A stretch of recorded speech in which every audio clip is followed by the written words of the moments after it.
అమ్మా, మా అమ్మోరు జాతరలో జీలుగు కళ్ళు తీర్థంగా అందరూ తీసుకోవటం ఆచారం. మా గూడెపోళ్ళు తెలియక ఆ తీర్థాన్ని ఆ బాబుకి ఈ తల్లికి ఇచ్చారు. మా జనం అమ్మోరు కొలువులో ఉండగా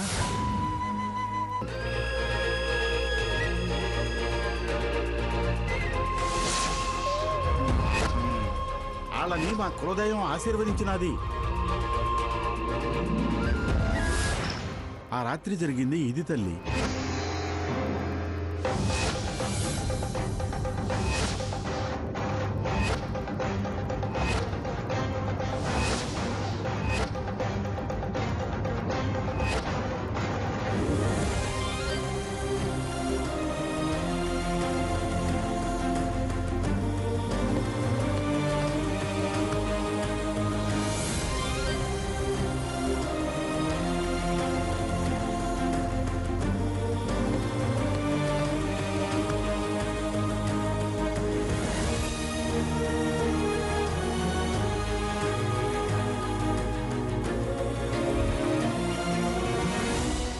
అబద్ధం. ఇదంతా వాళ్ళు చెప్పమని నేర్పించారు. ఇతను చెప్తున్నాడు.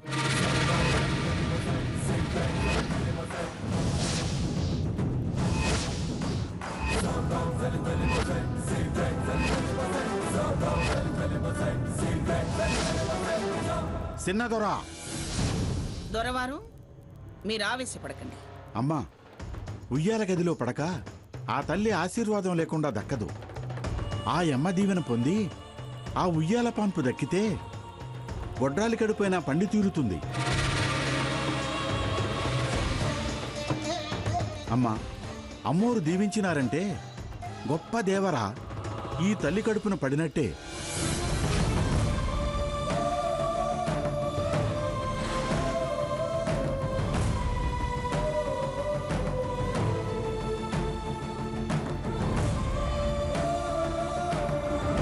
మీ వంశం మహగొప్పగా వృద్ధి చెందినట్టే.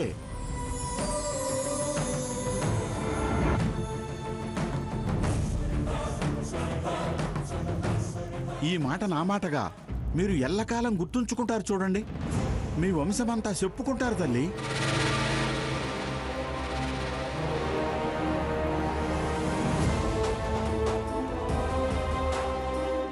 విన్నావుగా మంగ, జరిగిందది. స్వర్ణ కడుపులో పెరుగుతున్నది మన వంశాంకురమేనని ఇప్పటికైనా నమ్ముతావా? అంతా అబద్ధం. నేను నమ్మను కాక నమ్మను.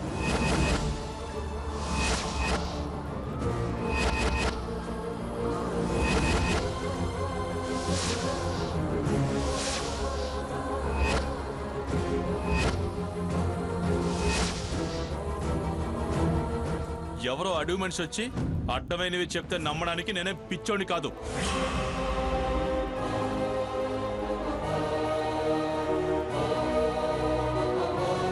అరే, ఎంత తీర్థం తాగితే మాత్రం అంత గుర్తులేనంతగా ప్రవర్తిస్తానా? మొన్న అలవాట్లేని తాగుడు తాగాను. అయితే మాత్రం నీ ఆరోగ్యం బాగాలేదని తెలియగానే ఇంటికి వచ్చానా లేదా? అది వేరు, ఇది వేరు.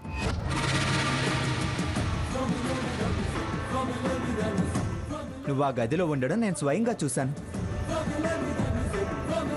నీకు ఆ విషయం చెప్తే నమ్మరని వీరిని స్వయంగా తీసుకొచ్చాను.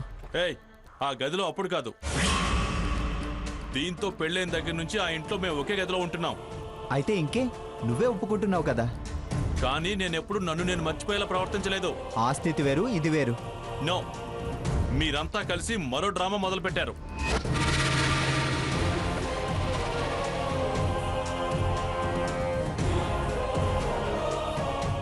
నిజం చెప్పు, ఎంత కమ్ముడిపోయారు?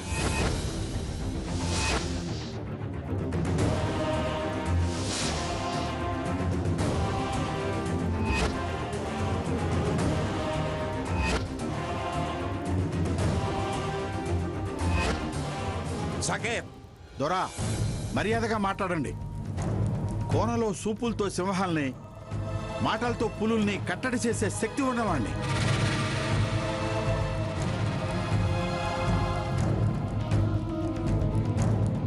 అమ్మ దీవెనతో మెండుగా బతుకుతున్నవాణ్ణి. డబ్బుతో మా గూడెంలో గడ్డి పరకను కూడా కొనలేరు.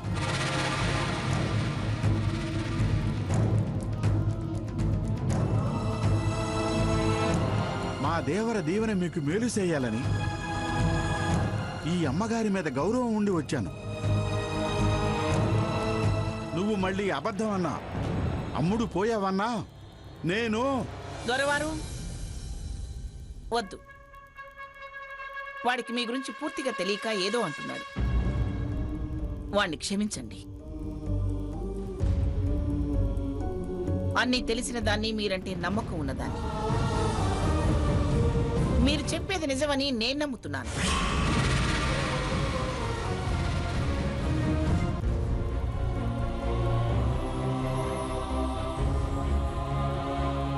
దయచేసి వాణ్ణి శపించకండి. ఈ వ్యవహారం ఇక నేను చూసుకుంటాను. మంచి చెడు మాట్లాడుకుని మాలో మేమే పరిష్కరించుకుంటాం. చూడు తల్లి, గుర్తుపెట్టుకో అమ్మా, ఈ చిన్న తల్లి కడుపున దేవర ఉన్నాడు. కాపాడుకో. తరతరాలు ఆనందంగా బతుకుతారు.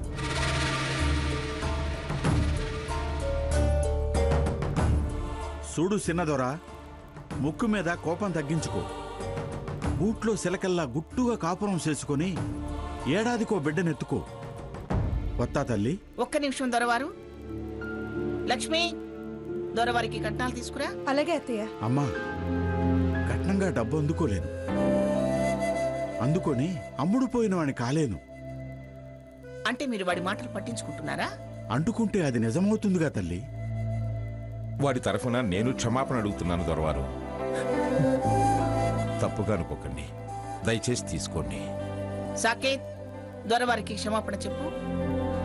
వద్దు తల్లి, చిన్న దొర మాట నెగ్గలేదన్న బాధలో అన్నాడు.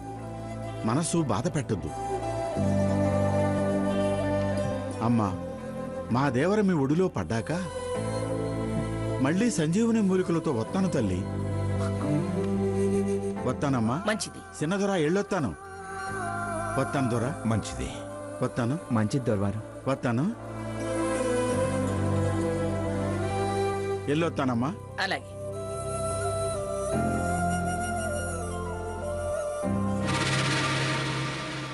మంగ, అనుమానం నివృత్తైపోయిందిగా. సమస్యలన్నీ పరిష్కారం అయినట్టే కదా. సాకేత్, స్వర్ణని ఇప్పటికైనా అర్థం చేసుకోరా. దొరవారు చెప్పింది విన్నావు కదా, ఇక నుంచైనా గుండెల్లో పెట్టుకుని చూసుకో. మీకు ఆ కోయదర్ మీద నమ్మకాలుంటే ఉండొచ్చు, కానీ నేను అతన్ని అస్సలు నమ్మను కాక నమ్మను.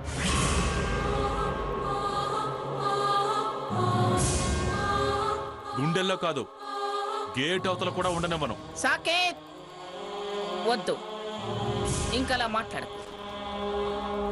అతను అడవిలో ఉండొచ్చు కానీ చాలా విలువలు పాటించే మనిషి. 600 అబద్ధం చెప్పడు. జరిగింది ఏదో జరిగిపోయింది.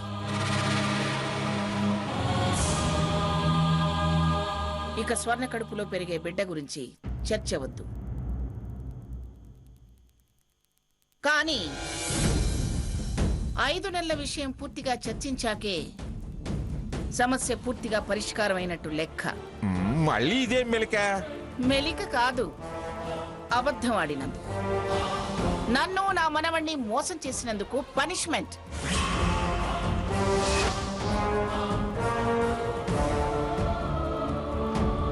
లేకపోతే మళ్ళీ మళ్ళీ మోసం చేయాలని చూస్తారు. భయం ఉండాలంటే శిక్ష అనుభవించాల్సిందే. చూడు మంగ, తను వాడితో కలిసి బతకాలనుకుంది. పాపం, అందుకే అబద్ధం ఆడింది. అయినా శిక్ష ఏదైనా వేస్తే నాకు వేయాలి, ఎందుకంటే ఆ సలహా ఇచ్చింది నేను గనుక. మళ్ళీ బావా డైవర్స్ ప్రయత్నాలు చేస్తున్నాడు తాతయ్య. ఈ విషయం నాకు వదిలి, వాడి సంగతి నేను తేలుస్తాను కదా.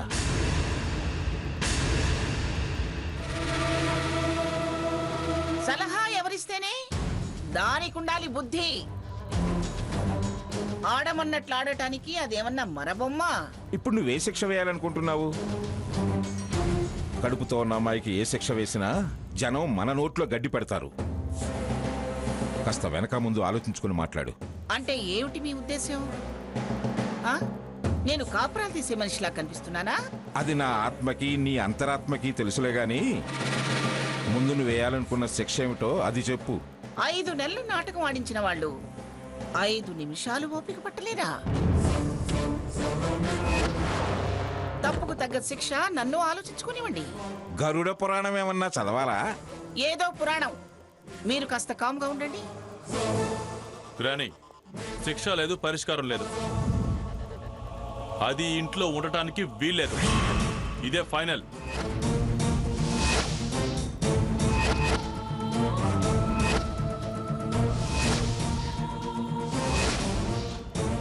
సాకేత్, కాసేపు నువ్వు మాట్లాడకుండా ఉంటే శిక్ష ఏమిటో పరిష్కారం ఏమిటో నేను చెప్తారా? అలాగే కానివ్వండి పిఠాపురం మంగమ్మ గారు, అలాగే కానివ్వండి.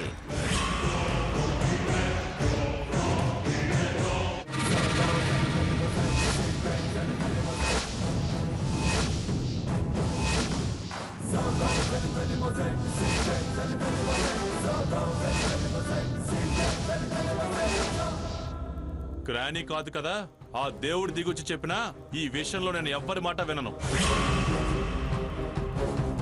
వినను అని ఆడపిల్లకి అన్యాయం చేస్తే చూస్తూ ఊరుకుంటావు అనుకుంటున్నావా? ఏం చేస్తావురా?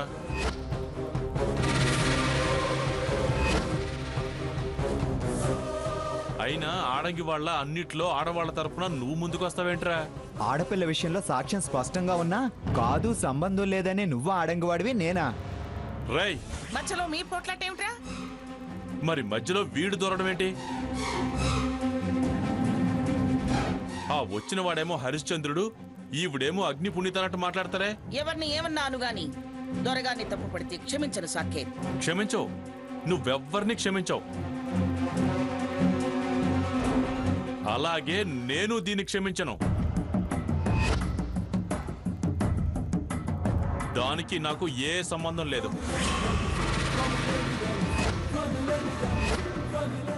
మళ్ళీ ఆ కొత్త కోసామంటే పళ్ళు రాలుతాయి. జరిగింది వివరంగా చెప్పాక కూడా ఇంకా అలా మాట్లాడతావేంట్రా? నేను ఇలాగే మాట్లాడతాను.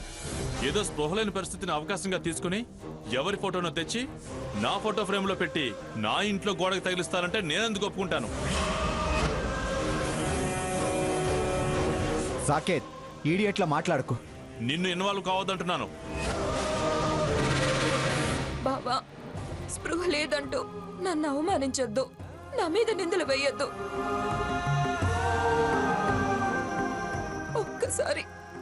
ఒక్కసారి జరిగింది గుర్తు తెచ్చుకునే ప్రయత్నం చేయి బావా, ప్లీజ్.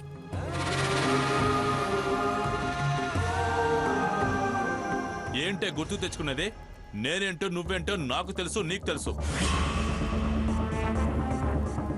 5 నెలల అబద్ధాన్ని నిజం చేయడానికి నువ్వేం తప్పు చేసావో నాకేం తెలుసు.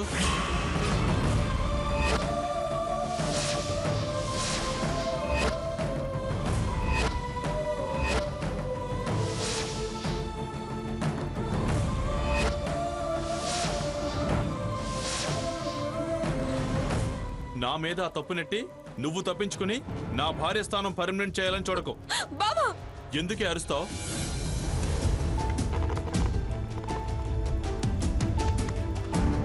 అరిచినంత మాత్రాన అబద్ధాలు నిజం కావు. కాదు అన్నంత మాత్రాన నిజాలు అబద్ధాలు కావు.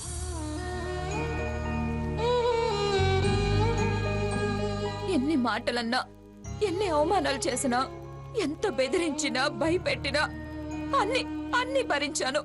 ఎందుకో నీకోసమే బావా. కాదు అన్నంత మాత్రాన నిజాలు అబద్ధాలు కావు.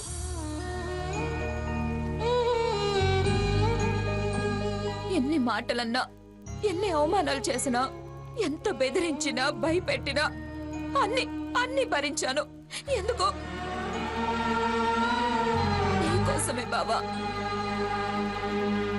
నీ అంతరాత్మ సాక్షిగా చెప్పు, నేను తప్పు చేసేదానిలా కనిపిస్తున్నానా?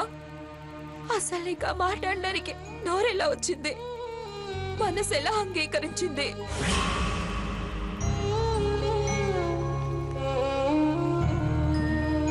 నా కోసం కాకపోయినా రేపు నీ భార్య చెడ్డది అన్న మాట రాకుండా ఉండడానికైనా ఒక్కసారి గతం గుర్తు తెచ్చుకునే ప్రయత్నం చేయి బావా.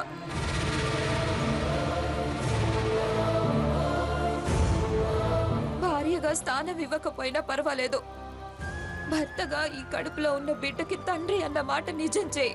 కావాలంటే అప్పుడు నన్ను తన్ని ఇంట్లోంచి తరిమే. అంతేగాని ఇలా తప్పు నా మీదేసి నన్ను బయట గెంటకు. ఈ నింద మోస్తూ నేను బతకలేను.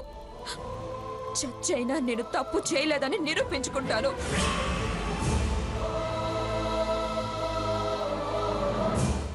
నేను కాదనుకున్నది చస్తే నాకేం, బ్రతికితే నాకేం.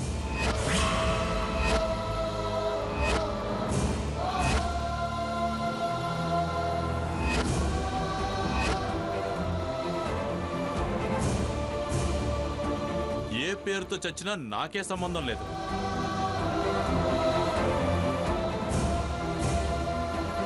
నీతో కాపురమే గుర్తులేను నేను నీ బిడ్డకి తండ్రిని ఎలా ఒప్పుకుంటాను?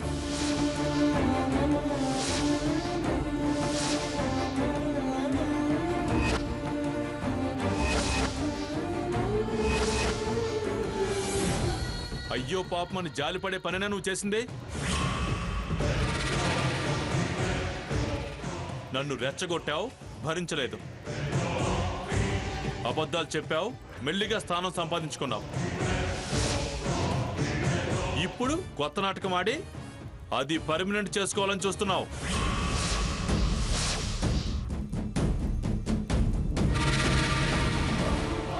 డబ్బు మీద ఆశ, అంతస్తుల మీద మోజే నీకు.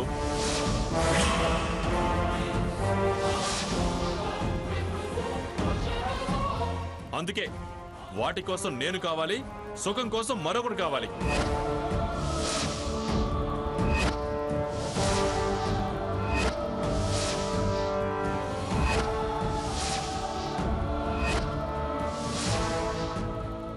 Shut up.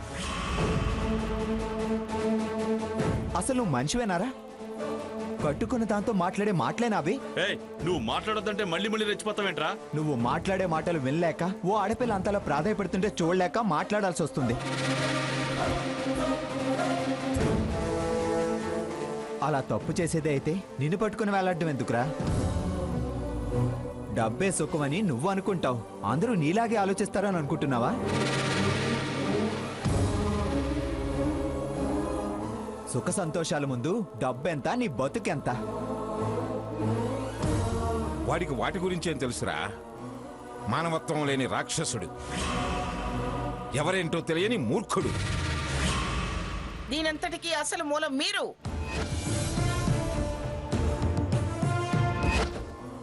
మానవత్వం లేని రాక్షసుడు, ఎవరేంటో తెలియని మూర్ఖుడు.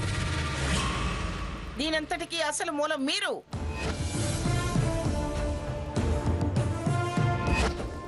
చేసిందంతా చేసి దాని చేత అబద్ధాలాడించి ఇంకా మాట్లాడతారే. నేనేం పాడు పని చేయలేదే. కాపురం నిలబెట్టాలన్న తాపత్రయంతో ఆ క్షణం అలా చెప్పమన్నాను.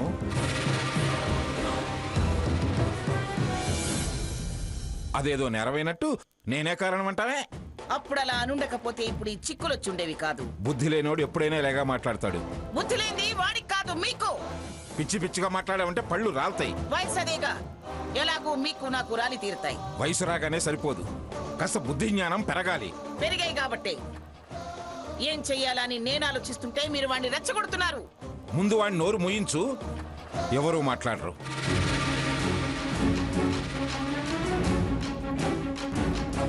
అతనికి అంత అనుమానంగా ఉంటే ఒక 6 నెలలు ఓపిక పట్టమనండి. DNA టెస్ట్ చేయించి నిజానిజాలు తేల్చి ఎవరు దీని కడుపులోని బిడ్డకి తండ్రో తేలుస్తాను. DNA లేదు, NRI లేదు.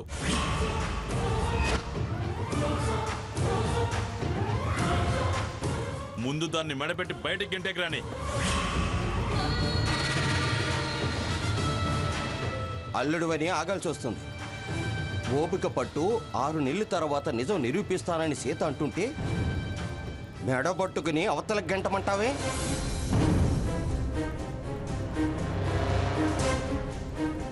మళ్ళీ అదే మాట మాట్లాడతావే?